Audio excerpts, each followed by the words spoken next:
Hi, it's Beck here from Sunbury Local Businesses, and I'm here with Daryl from Clean, Maintain, Restore. How are you, Daryl? Very good. How's yourself? I'm really well, thank you.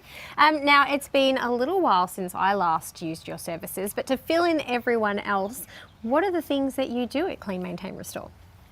Well, we clean, maintain and restore whatever needs to be cleaned, maintained and restored. Awesome. Basically, if it needs scrubbing, Yep. I'll scrub it. Yeah. So not just, everyone says you do carpets. Yeah, Yep. I do carpets, but tiles, concrete, couches, mattresses, Yep. solar panels, Okay. tiles, grout. Yeah. Fabulous. So it's such a diverse range of things that you can clean should people need them.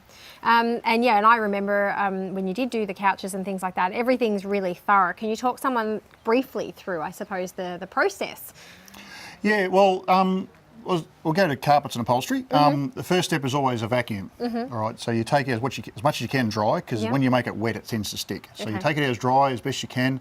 Apply your detergent, and then you scrub it. Okay. It's no different when you put shampoo in your hair. You don't just sit the shampoo on top of your head. I'm losing experience in that regard. You don't just sit it on top of your head and leave it there. You actually rub it in. Yeah. So it's the same with a carpet or a mattress or upholstery.